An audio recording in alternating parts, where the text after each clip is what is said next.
So yeah, I guess moving on forth, maybe they need a little bit more bulk over on their side, considering they were quite squishy. You have the Eldegoss as a supporter instead of say a Blissey or even a Clefable who can take a fair more amount of hits in comparison to an Eldegoss. Even picking up an all-rounder over on their side could have benefited them instead of having both the Cinderace and the Meowscarada. So I guess, it all comes down to draft, rethinking their picks here, and as you mentioned, just sticking together a little bit more. That way they're able to finalize those KOs. Yeah, I definitely think that as well. If you were going to go for a squishier team with kind Mm, of sitting with a Cinderace behind it and potentially with a Venusaur who's not squishy per se, but if you're basically not going for like a brawling all rounder team, you're going to have the Eldegoss as well. You really need some sort of self protection, I guess is what I would mm. say. And the Mamoswine, you called that out earlier, was their best option by a long shot, but it's just one Mamoswine, and Absol is really hard no matter what to like lock down and actually hit with an ability. So I think that if you're going to go for that, you need to choose something else, whether it be like maybe a support that can protect you a little bit more as opposed to just like pure healing, like something with CC in some aspect. Like even if you could just like walk in and I don't know, gravity or something with a Yeah. Clefable, or maybe if you can just choose somebody alongside them that has CC, like a Serena would have been cool to see, or a Mimikyu. It's just kind of, oh, the Absol's jumping in, I'm just going to unite them. It's going to be over. And unfortunately, they just didn't really have that sort of protection, and the Absol did exactly what it was meant to do, which is just eat that backline. Yeah, I think that, yeah, Mimic, even I think a Buzzwole could have actually worked really well Yeah. in this composition as well. Because, I mean, looking at on paper, they have four late scalers on their team. The Cinderace, the Mamoswine, Venusaur, and Meowscarada all having the 3 tier evolutions. So, early game they're really going to struggle, especially coming into an Absol, coming into a Mr. Mime, just absolutely went and invaded earlier on. So maybe just some earlier scaling Pokemon instead of needing to rely on 4 late scalers this time round. But you know what? Think that's the brilliance of this competition is going in and getting some practice, dipping your toes into the competitive scene, and learning from it, right? Yeah, this is the best place to do it. We've got Mm. so many grassroots events going on, and they happen so fast, and they're run so well now. Everybody's really got it down, which is good because this game can take quite a long time if there's a lot of setup time. But yeah, there's basically like no risk for people to go out and try things and learn things, and hopefully, every loss or win is a different thing to learn from, I suppose. I actually want to talk as well, though. I want to go back really quick to Sokoto's last draft. I love the fact that they didn't go a full defender because there were a lot of really good options against defenders. Like Cinderace can kind of Mm. sit and melt down defenders, or the Masquerada could sneak past, and instead they went for that kind of like half defender while realizing like, well, we are going to be the ones aggressing. We don't need to initiate with like a Snorlax or something like that, and it seemed really good. But we are going to now be switching sides. Echo Wolves on the left, Sokotoa on the right.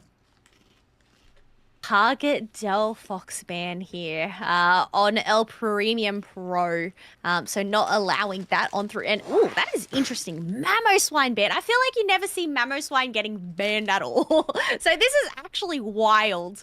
We do have Blaziken available to be picked up along with Cerulege this time round. However, surprise, surprise, still no Charizard. Yeah, I mean, Charizard, it can definitely be hit or miss. So I'm surprised at the Charizard ban over the Cerulege ban right now. The Cerulege looking extremely strong, but also if you believe in Cerulege, that does mean that you do get the Blaziken for free, which I think Sokotoa is super happy to get. Also, once again, prioritizing that Trevenant. Sorry for Crunch. Zoinks eating chips on broadcast. That's pretty goaded. You need him to bring it up to share with the class, Zoinks. But going to the other side, of course, now they're not going to have that Mamoswine, but they are going to have the Slowbro, so I don't feel like that's something they're going to be sad about. No, I think these are 2 great pickups for the side of Echo Wolves. Um, Slowbro, I mean, there's a reason why it continuously gets banned. It's because you do not want to get caught out by its Unite move. However, Shifu, an all-rounder that I feel like has really gone under the radar. It did actually end up receiving some buffs. More specifically for the water bear build instead of the dark bear build, which you normally see in the competitive scene. So I'm really interested to see which type of bear Hugh ends up going with this one. And you pair it up with a Comfey, I'm thinking it's going to be a rapid strike. Surging strikes.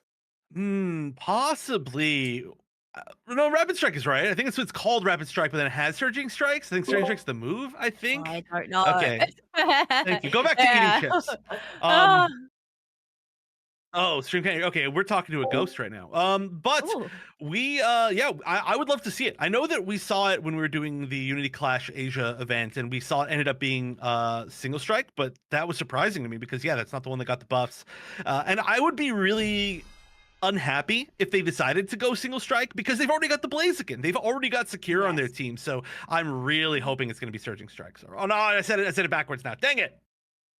I just remember the meta back in the day when Urshifu came out, and the surging strikes was ruling the map, especially with that pocket Comfey, not respecting the flux zones as well. So this could potentially bring back nightmares. However, Cerulege has been bringing nightmares in the current composition. So I'm very excited to see both of these all rounders go up against each other. I'm really glad to see that Echo have decided to pick up 2 defenders this time round as well. So a little bit more bulk on their side rather than going for the squishies. But here we go, Chef. We're going to send both of those all-rounders into the central area as we have Ducky going on a little trip as the Fantop looking to potentially steal this blue buff. These are 2 central area Pokemon that are very weak to start off, and it's a great steal. That's going to be successful. Probably going to get KO'd with 3 members chasing, but hold on. This is actually... can you get the KO? No Oh my goodness, that is so good. That is the best situation you could possibly ask for. They're still chasing. They're still wasting time. You got the buff. You got the KO. Everything's looking good. Yeah, that is huge for that Phantom there. That is going to delay them as we still have that Kubfu, who isn't still in that central area, has just reached that Urshifu status as well. But I mean, 26 points on the board for Sokotoa, so able to get in some early attack weight stacks for that Blaziken. Yeah, I'm actually surprised that we didn't end up seeing an attempt to invade against the Kubfu. I feel like it's almost always something you want to try. Obviously, kind of an interesting comp here. The Blastoise and... oh my goodness, Sprigatito bottom. I forgot the name for a minute, and I love that Pokemon. But they're not doing super hot either, so I don't know if they have the space. Both currently paths pushed all the way to the tier 1 goal zones. Oh, but yeah, there we go. We're going to have the Comfey Urshifu duo going to look to invade as we have Cerulege diving on into the Crimorant, being able to pick up both of those berries and land a Whirlpool to interrupt Echo from dunking in their 22 points.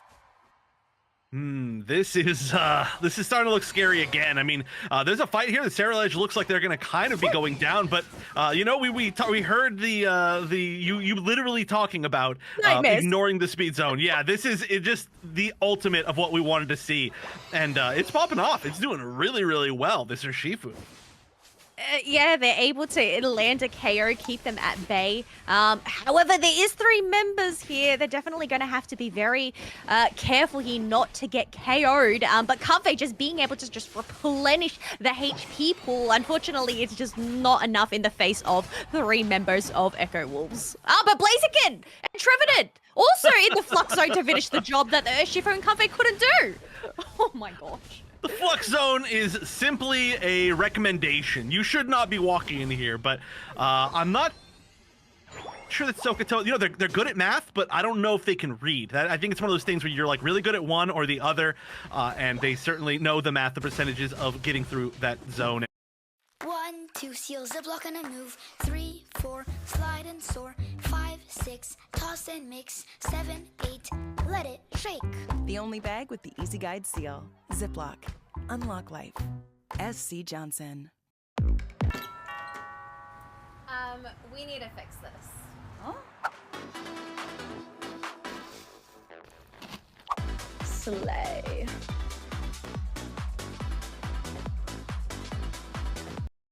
Look at you, the big winner. Nah, not you. You use QuickBooks to auto-track business income and expenses, saving you 30 hours each month. Intuit QuickBooks. Now get 70% off for 3 months. Zone, and this is just continuing. 2 more KOs.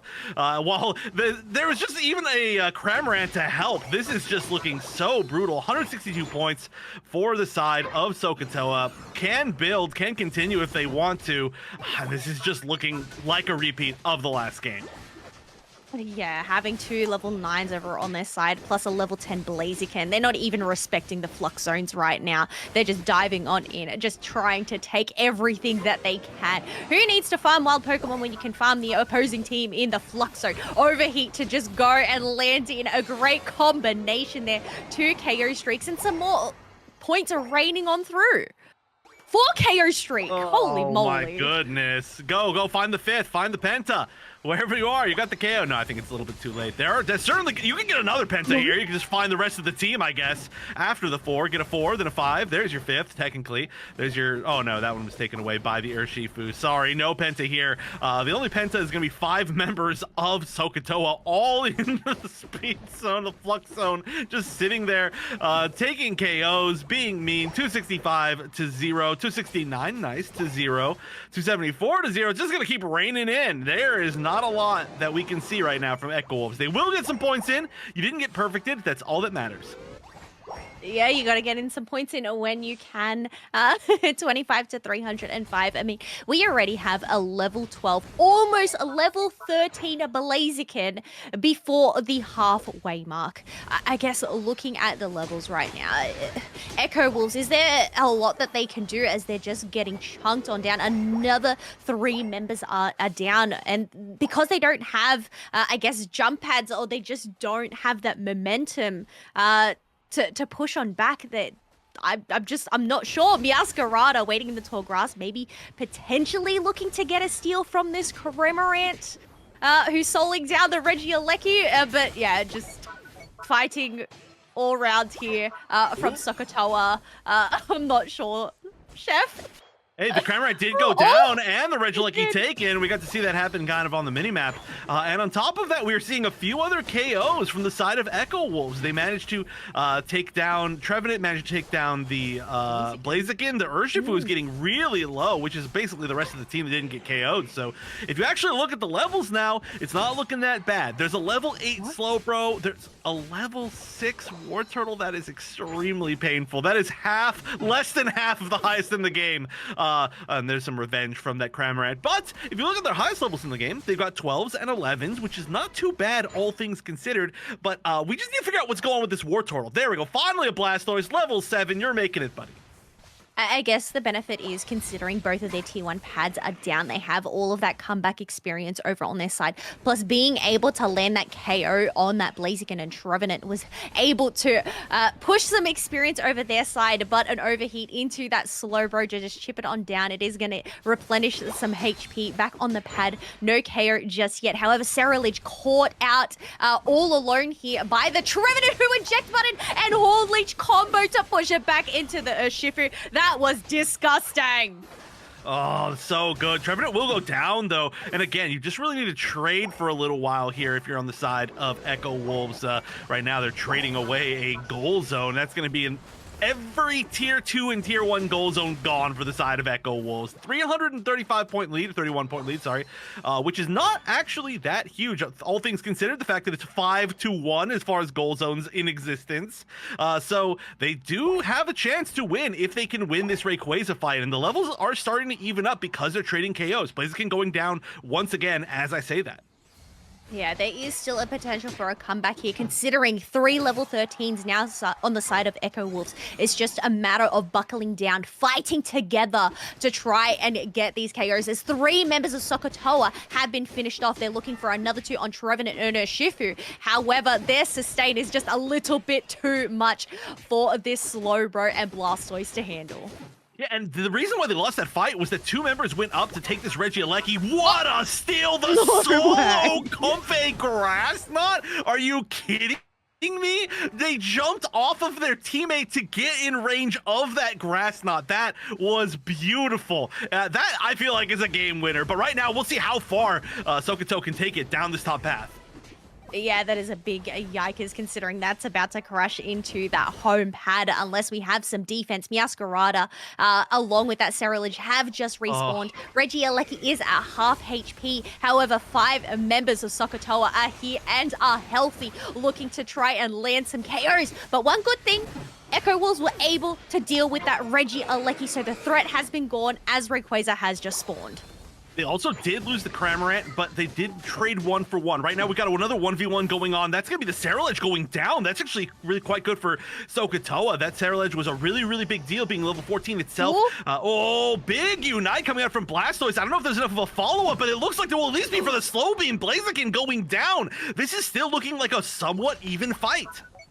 But the thing is, do they even have enough shred to try and take down this Rayquaza? As because of the Urshifu Comfey pocket duo, they're now at full HP, ready to rock down Echo Wolves once again as Cramorant ends up getting picked up by the telekinesis. So 2 members are down. However, both of their tanks have also been taken down, and no defense here. Oh, wait. Oh, my God. This is just very much back and forth between these teams. Echo Wolves able to land the KOs, but once again, they need to try and shred down this Rayquaza, as Cerulege was able to clean up 3 members. This is their chance. This is going to be their moment. But the OP from that Blaziken to just lock down that Rayquaza and spit up back in Echo Wolves' faces just when you thought they had their chance. Oh no, they honestly, Echo Wolves did such an amazing job of fighting back from that essentially unwinnable situation. They came back, team fought so incredibly well in a weird extended team fight. They took advantage of everything they could possibly do, but when you get to that situation, you don't have that much CC left, none of your Unites are available. All you can do is try to burn down that Rayquaza. I mean, they could have turned and tried to chase and found that Blaziken, but by that time, more people would have come. I think that they just had to take the risk. There was not much time left, and there's a reason why Blaziken is considered one of the best Pokemon in the entire game right now. On top of everything it does, it's maybe the best secure that we currently have. So a beautiful clutch secure from the side of Sokotoa, taking the series 2-0, but I really, really got to give so much credit to Echo Wolves. Yeah, they didn't give up. Big credits to them. The fact that they were on the back foot for the first half of that match. Seeing the levels that Sokotoa had, the fact that majority of their pads ended up getting destroyed. Praxis,